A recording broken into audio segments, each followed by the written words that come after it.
안녕하십니까. 2월 6일 목요일 말씀 묵상 함께 시작하겠습니다. 오늘도 주님께서 우리와 함께 하시고 그 권능으로 우리를 지켜주시기를, 그리고 그 가운데서 기쁨을 누릴 수 있기를 간절히 기도합니다. 오늘 본문은 마가복음 1장 35절에서부터 45절까지 말씀이고요. 통독하실 말씀은 레위기 19장에서부터 21장까지 말씀입니다. 오늘 본문을 통해서 예수님의 권능이 어떻게 나타났는가를 살펴볼 수 있는데요. 좀 드릴 말씀이 많습니다. 빨리 말씀을 보고 묵상 이어나가도록 하겠습니다. 새벽 아직도 밝기 전에 예수께서 일어나 나가 한적한 곳으로 가사 거기서 기도하시더니 시몬과 및 그와 함께 있는 자들이 예수의 뒤를 따라가 만나서 이르되, 모든 사람이 주를 찾나이다.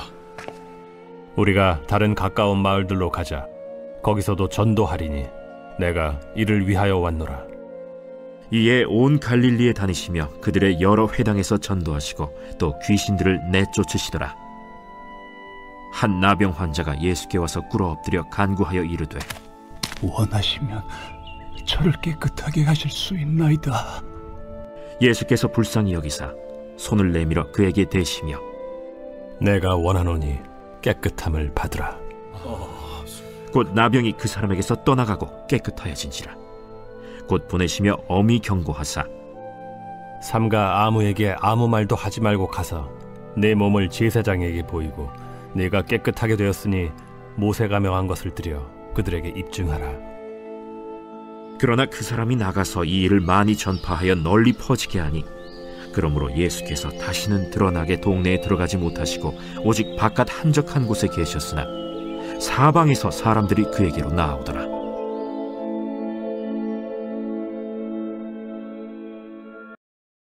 예수님은 사람들이 기대했던 그리스도의 모습과는 전혀 다른 모습으로 오셨죠. 이 당시 사람들은 그리스도라고 하면은 사람들을 모아서 군대를 형성해서 로마와 싸워서 독립을 이루는 그런 사람을 기대를 했단 말이죠. 근데 예수님은 그게 아니고 복음을 전파하시고 그곳에 하나님의 통치를 선포하시면서도 세상적인 나라를 세우지는 않으셨습니다. 어제 본문에서 잘 나타나는데요. 예수님이 그 가운데 들어가셔서 쫓아내는 대적인 귀신들은 다 예수님이 누군지 알아요. 그런데 정작 그 혜택을 받는 사람들은 예수님이 어떤 분인지 잘 모르는 모습을 보았습니다. 그리스도라면 당연히 내가 그리스도다 하고 나가서 사람들을 모아야 될 텐데 예수님은 그렇게 하지 않으셨습니다. 예수님은 오직 하나님의 나라를 선포하는 데에만 집중하셨던 거예요. 그것에 의해서 내가 어떤 권세를 얻게 되고 내가 어느 정도의 힘과 영향력을 갖게 될 것인가, 이것에 대해서는 전혀 관심이 없으신 듯한 모습을 볼 수가 있습니다.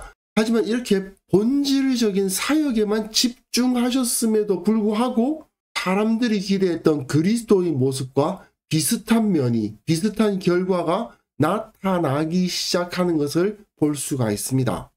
새벽 아직도 밝기 전에 예수께서 일어나 나가 한적한 곳으로 가사 거기서 기도하셨습니다. 한적한 곳이라고 번역되었습니다만 광야라고 되어 있습니다. 헬라어로는 에레모스. 자, 그럼 어제 본문 한번 기억해 볼까요? 안식일이 끝나자마자, 그러니까 저녁이 되자마자, 이 사람들은 저녁부터 하루가 시작하니까요. 저녁이 되자마자 사람들이 모여와서 거기서 수많은 사람들이 병고침을 받고 귀신도 쫓겨나가는 역사가 일어났습니다. 예수님께서 영광을 나타내 보이신 것이죠. 많은 사람들에게 혜택을 주셨습니다. 그리고 잠깐 주무셨겠죠. 그 다음에 해가 밝기도 전에 예수님께서는 일어나셔서 광야로 가십니다. 예수님께서 영광을 받으시고, 어디서 영광을 받으셨나요? 여기서는 집에서 사람들을 고치시면서 영광을 받으신 것이지만, 이전에는 세례를 받으심으로써 영광을 받으시고 어디로 가셨어요? 광야로 가셨잖아요. 일어나셔서 광야로 가셨고 거기서 기도하시고 하나님과의 관계를 맺으시고 그리고 들짐승과 함께 있고 천사의 수종을 받으셨습니다. 마찬가지로 여기서도 사람들에게 여러 가지 권능을 나타내 보이시고 귀신을 내쫓으시고 병을 고치신 다음에 잠깐 주무시죠. 그 다음에 일어나서 어디로 가십니까? 광야로 가서 거기서 기도하시는 모습을 볼 수가 있습니다. 그러니까 수많은 사람들을 고치시고 영광을 받으시는 것이나 십자가를 지심으로써 사람들의 죄악의 문제를 해결해 주시는 것이나 같은 거죠. 그리고 잠드시는 것, 죽으시는 것과 같은 겁니다. 새벽에 다시 일어나시는 것, 부활하시는 것과 같죠? 그리고 광야로 나가셔서 어디로 가십니까? 갈릴리로 가시는데, 여기서 보세요. 시몬과 및 그와 함께 있는 자들이 예수의 뒤를 따라가 만나서 이르되 모든 사람이 주를 찾나이다. 이것은 시몬과 제자들이 예수님, 사람들이 당신을 찾습니다. 무슨 소리입니까? 세력화를 해서 당신이 권력을 가지고 장군이 되고 왕이 될 수 있는 기회가 지금 눈앞에 펼쳐져 있습니다. 그런 이야기 아니에요. 그런데 예수님은 이르시되 우리가 다른 가까운 마을들로 가자. 내가 거기서도 전도를 할 거다. 내가 이를 위하여 왔노라. 한번 생각해 보세요. 이후에 예수님께서 십자가에 달리시고 부활하신 다음에 빌라도 앞에 쓱 가가지고 야, 너 나를 십자가에 못 박으라고 시켰지. 또는 대제사장 앞에 쓱 가셔가지고 너 말이야 이리 나와봐. 이렇게 안 하셨잖아요. 그렇게 하지 않으시고 갈릴리로 가셔서 제자들을 세우십니다. 똑같은 모습을 여기 보이시는 거죠. 내가 이를 위하여 왔노라. 나의 사명은 내 권세를 나타내고 내 앞에서 모든 사람들이 찍소리 못하게 만들고 그게 아니야. 나는 하나님의 나라를 전하러 왔고 말씀을 전하러 왔고 사람들에게 그 능력의 혜택을 입게 해주기 위해서 왔어. 이것에 집중하시는 거죠. 자신을 높이고 박수 받는 데에는 전혀 관심이 없으신 모습을 볼 수 있습니다. 그래서 이에 온 갈릴리에 다니시며 예수님께서 십자가에서 영광을 받으시는 것이나 사람들의 죄와 귀신 들림의 문제를 해결해 주시는 것이 사실상 같은 것이고 예수님이 잠깐 주무시는 것과 죽으시는 것이 사실은 같은 것이고 다시 일어나시는 것이 부활하시는 것과 같고 다시 일어나신 다음에 광야로 나가시는 것과 예수님이 또 무덤으로 들어가시는 것과 사실은 같은 거죠. 그리고 다시 갈릴리로 가셨는데 역시 갈릴리로 가십니다. 이렇게 그들이 여러 회당에서 전도하시고 또 귀신들을 내쫓으시는 일을 하시는 거죠. 예수님은 끊임없이 그 사역을 감당하고 계시고 지금도 감당하고 계시는 겁니다. 어떻게 해요? 그 몸된 교회를 위해서. 그러니까 교회가 할 일은 뭐예요?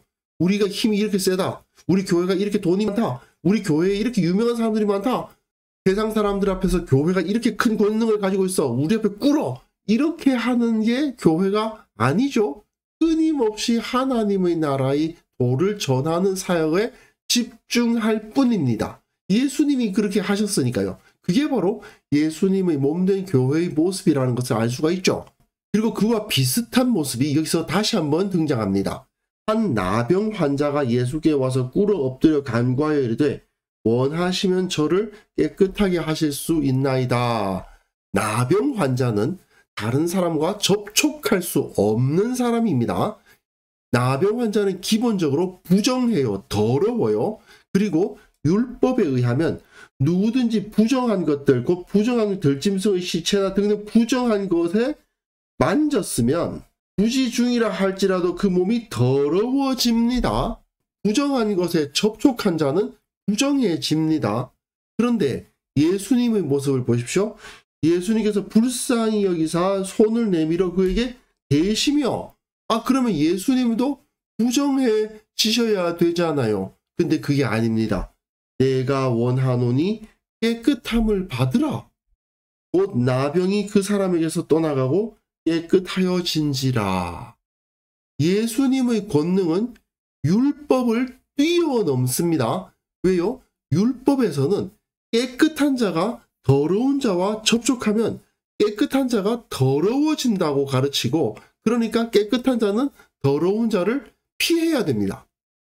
근데 예수님의 권능은 이것이 뒤집어졌어요. 더러운 자가 깨끗한 자에 의해서 깨끗해집니다. 완전히 새로운 개념, 완전히 새로운 시대가 열린 거예요. 율법의 정신을 무너뜨리는 것은 아닙니다. 다만 율법을 더욱더 완벽하게 만드는 거죠. 온전한 자가 온전하지 못한 자를 완전하게 만들 수 있는 권능. 깨끗한 자가 더러운 자를 깨끗하게 만들 수 있는 권능.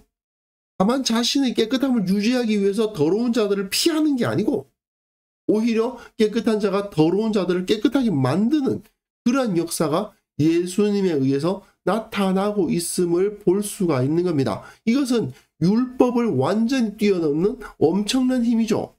그런데 독특하게도 예수님은 이렇게 말씀을 하시는 겁니다. 곧 보내시며 엄히 경고하사 굉장히 신신당부를 하셨다는 이야기예요. 이르시되 삼가 아무에게 아무 말도 하지 말고 가서 내 몸을 제사장에게 보이고 네가 깨끗하게 되었으니 모세가 명한 것을 드려 그들에게 입증하라. 이건 율법을 지키라는 이야기거든요. 모세의 율법을 지켜라. 좀 전에 예수님이 율법의 권능을 뛰어넘는 권세를 보여주셨음에도 불구하고 율법을 존중하고 순종하라는 말씀을 주시는 것이나 다름이 없습니다. 그 사람이 나가서 이 일을 많이 전파하여 널리 퍼지게 하니, 이것은 널리 퍼지지 않을 수가 없는 것이죠. 왜냐? 4장에도 그런 말이 나오는데 드러내려 하지 않고는 숨긴 것이 없고 나타내려 하지 않고는 감추인 것이 없다. 이런 말씀이 있는 것과 마찬가지로 예수님이 아무리 그 권능을 숨기려고 하셔도 그 권능은 드러나지 않을 수가 없었던 겁니다. 그 사람은 나가서 많이 전파하지 않을 수가 없어요. 이런 놀라운 일을 경험했는데 어떻게 그걸 퍼지지 않게 해요? 그런데 예수님은 그에 대해서 어떻게 반응하시느냐? 예수께서 다시는 드러나게 동네에 들어가지 못하셨다라는 표현이 나오죠. 사람들이 너무 자신을 알아보고 사람들이 너무나도 많이 몰려들기 때문에 드러나게 동네에 들어가지 않으시고 숨어 다니셨다는 얘기입니다. 오직 바깥 한적한 곳, 이 역시도 광야입니다. 똑같은 단어예요. 광야에 계셨습니다. 그런데 어떤 일이 벌어졌습니까? 사방에서 사람들이 그에게 나와요. 이것은 세례 요한의 모습과 똑같죠.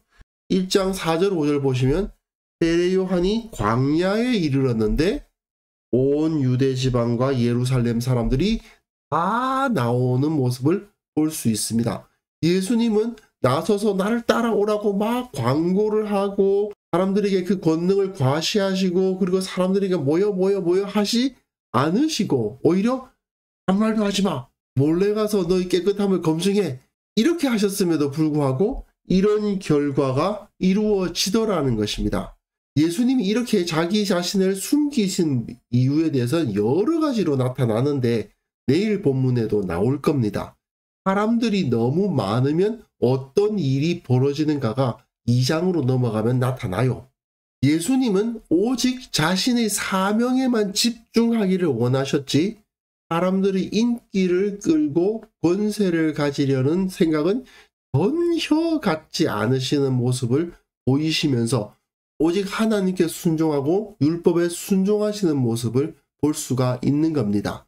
물론 예수님을 따르는 큰 무리가 생겼지만 그 큰 무리를 만드는 것을 예수님께서는 결코 의도하지 않으셨다. 그것은 어디까지나 결과일 뿐이었다는 것을 여기서 깨달을 수가 있는 거죠. 마가가 설명하는 예수님의 이 초기 갈릴리 사역 이야기를 살펴보면 우리가 한국 교회를 바라보면서 어떤 마음을 품어야 되는가, 어떤 마음으로 기도해야 될 것인가를 깨닫게 됩니다. 한국 교회는 그야말로 기적적인 교회 아닙니까? 세계 선교 역사의 한 획을 그을 정도입니다. 한국 교회 안에는 수만 명이 넘는 초대형 교회들도 꽤 많죠. 어떤 분들은 그렇게 큰 교회가 된 것에 막 찬사를 보내시는 분들도 있고 또 어떤 분들은 그로 인해서 생기는 여러 가지 문제들에 대해서 지적하면서 나쁜 평가를 하시는 분들도 계십니다. 그런데 오늘 본문이 이에 대한 균형 잡힌 시각을 제시하는 것이 아닌가 생각이 듭니다. 예수님은 결코 스타가 되기를 원하시지 않으신 분입니다. 그것과는 전혀 다른 방법을 사용하셨죠. 예수님은 각 지역에서 그냥 열심히 복음을 전하셨고 하나님 나라의 권능을 드러내시고 진리를 가르치셨습니다. 그리고 사람들을 불쌍히 여기셔서 그들을 치유하셨을 뿐입니다. 하지만 그럼에도 불구하고 사람들은 그 때문에 예수님께 몰려왔고 거대한 무리가 이루어졌죠. 이거는 어떻게 보면 복음의 능력이 나타남으로 인해서 필연적으로 생기는 결과입니다. 그러니까 교회가 커지는 것 자체가 잘못된 것은 아닙니다. 왜냐하면 하나님의 권능이 나타날 때 그런 현상이 나타나니까요. 하지만 그렇다고 해서 사람이 많이 몰려드는 것이 꼭 좋은 것이냐? 그건 아니에요. 내일 본문에 제가 설명을 드리겠습니다만은 그 몰려든 사람들이 다 하나님 나라에 헌신한 것은 아니었기 때문이죠. 대부분은 혹시 자기 병이 좀 나을까 해서, 또는 자기 문제가 해결될까 해서, 또는 뭐 특별한 문제는 없지만 그냥 신기하니까 이렇게 몰려온 거거든요. 물론 이런 현상을 통해서 기존의 질서는 깨어지고 복음의 권능은 나타났습니다. 하지만 이 몰려든 사람들 때문에 진실로 예수님 앞에 나와야 될 사람들이 어려움을 겪기 시작해요. 그 사실을 마가복음이 보여주고 있거든요. 어쩌면 예수님은 그 사실을 잘 알고 계셨기 때문에 이렇게 나병 환자에게 조용히 하라고 가르치셨을 수도 있죠. 어쨌든 우리는 여기서 깨달을 수가 있는 겁니다. 큰 교회가 좋은 교회 아닙니다. 그런 시각에서 벗어나야 됩니다. 또 그렇다고 해서 큰 교회는 나쁜 교회냐? 그것도 아니죠. 복음의 권능에 의해서 그런 현상이 나타나고 있는 것일 수도 있기 때문입니다. 그러니까 그 교회가 크냐 작냐 이런 걸 가지고 무조건 비판하는 태도를 갖는 것도 잘못된 것이고, 또 무조건 큰 교회 만들어야 된다고 주장하는 것도 잘못된 것입니다. 주님의 권능이 나타나면 그것을 의도하지 않았음에도 불구하고 많은 사람들이 모이기도 합니다. 유명해질 수도 있습니다. 그리고 또 예수님의 권능을 보고 모인 사람들이 참 믿음의 사람들의 장애물 역할을 하기도 했다는 것도 우리는 잊지 말아야 됩니다. 이걸 염두에 두면서 우리가 교회를 섬길 때에 어떤 마음을 가져야 될 것인가에 집중해야 됩니다. 중요한 것은 교회가 커지는 것도 아니고 작은 사이즈를 유지하는 것도 아니고 복음을 전하는 거죠. 사람들을 살리는 것이고 진리를 가르치는 데 있지 않습니까? 그것에 집중하는 것이 중요한 겁니다. 예수님은 많은 사람들을 이끌기 위해서 이 일을 하신 것이 아니고 오직 말씀을, 오직 진리를 전하고 사람들을 구원하는 데 집중하셨다는 것을 우리는 잊어서는 안 될 것입니다. 그래서 이 시간 함께 기도하실 때에는요, 나를 통해서 예수님의 권능이 나타나게 하옵소서. 오직 겸손히 주님께서 우리에게 맡겨주신 사명에 집중하는 자가 되게 하여 주옵소서. 우리 교회가 예수님의 권능만을 온전히 드러내고 진리의 말씀만을 가르치는 그러한 참된 사역에 집중하는 공동체가 되게 하여 주옵소서. 함께 기도하는 시간 가졌으면 합니다.